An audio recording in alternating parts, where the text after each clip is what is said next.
what value do sponsorships, you know, brands see if celebrities endorse their products? Well, I mean, there could be a negative value as well at times. I mean, and that's why they've got to carefully select the alignment between their sporting, their sporting professional and the actual brand. So yes, it can be a huge uptake on that value. But then we look at Tiger Woods, and to what extent was the damage done, do you think, once the news hit the press? Well, Smart Money did a Tiger Trouble Index.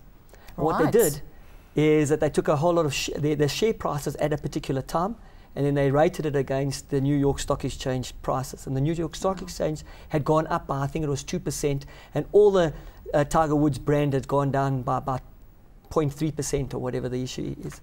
So they said there could be a correlation, whether there's so many other factors that can be involved, but that was kind of a nice little fun element to see how much value did their brands actually lose. Omar, your thoughts on brands that are associated with a celebrity, and then if something goes wrong? You know, the way I think about this is that we all know about original sin, right? As humans, supposedly, we've all got this defect in us, that we're sinful. And if you're going to take a human being, you can do this to a golf ball, right? Because a golf ball doesn't have the mentality to do anything that one can judge morally.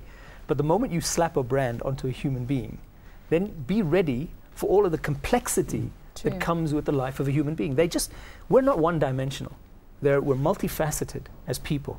And just because we're famous doesn't make us, as humans, any different from the guy who's got no life living in a cardboard box. Essentially, we have the same impulses. We will do many things that are right. We have a conscience, but there'll be also things that we will do that may be perceived to be wrong or may be wrong, depending on the social mores. But I think the moment you apply, you're suddenly wearing something on your jacket that someone's paying for, they should accept the fact that they can't guarantee that you'll always behave in a particular way, because you are not the brand. You are Tiger. You're a human being. You're facing different circumstances. You behave in particular ways under pressure. These may not be consistent with the tick on your left chest. And I think that's the risk you take. And of course, some brands want the notoriety. Isn't that correct? Yeah. And they'll support a particular human being, celebrity, who has the notoriety. Surely you take a risk when you brand Angelina Jolie. You know, she's happy to. In some cases, she at the UN, she espouses certain causes, but in other cases, she's seen as a rebel, and no, somebody who pulled Brad Pitt away from the perfect American woman. I mean, you know, so people have these different dimensions. So then, is it truly damaging to a brand, Oresti? If what Omar's just saying is true, everybody's human. Anything can happen. There's exit clauses in the contract.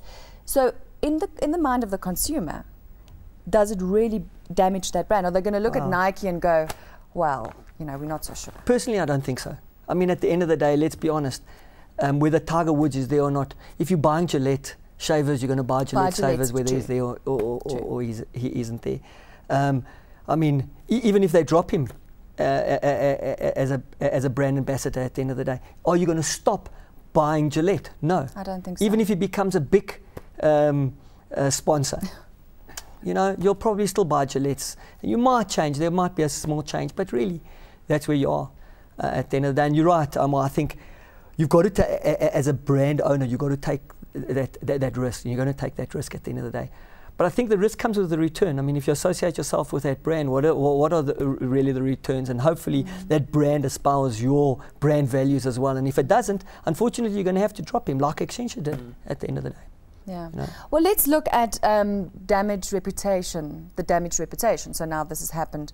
You know, what to do next? Some people say, well, apologize quickly and get over it. But if we look at what happened to Joost, it's months and months and months that it's carried on because there was no admission of guilt, and then there was a book. What's your, I think you have a few comments on that, Omar. Yeah, no, I think there are quite a few people who are skeptics around how that particular issue played out, whether it was fueled, the denials were part of a strategy to fuel attention. Because by saying nothing and there being counter moves from the magazine that were publishing these pictures, and then further legal action threatened but never fulfilled, plus the magazine saying it kept onto it remained on the front page, and that's the key. It remained page 1 or page 3 news right up to the point when the book arrived.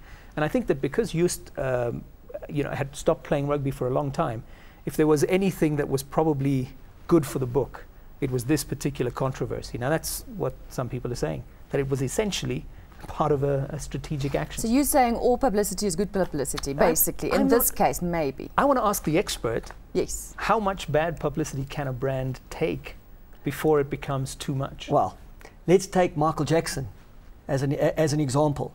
I mean, Michael Jackson got really, really bad publicity, but on his concerts, he was sold out within a matter of hours.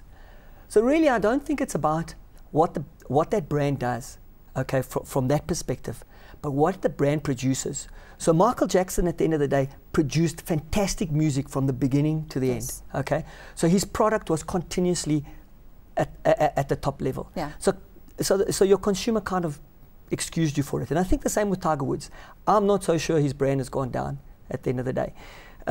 If he keeps playing really, really good golf, his brand will still be the top brand, and people will come and just watch TV ratings when he comes back. Exactly. Do you think the sponsors will come back?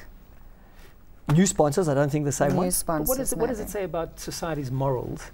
That let's take the Michael Jackson story. The fact that he potentially, allegedly, was a child molester, right? And the fact that his music is good enough for people to come back. Does that say something about the fact that society is losing its value center? Well, without a doubt, I think there is those issues. I mean, the fact of the matter that you're forgiving Tiger Woods for having so many affairs also relates back to society, or Bill Clinton, for that matter, does come back to society and how they look at it. But also sometimes, and this is the skeptic in me as well. Look at the target market that Tiger Woods has. Okay, at the end of the day, it's all males. Jeez. Those European males must all be thinking, geez, lucky guy at the end of the day. Well done. I mean, is it right? It's wrong. It's wrong at the end of the day. But secretly inside, people saying, geez, maybe, this guy's the man. And he'll kind of get his following back at the end of the day.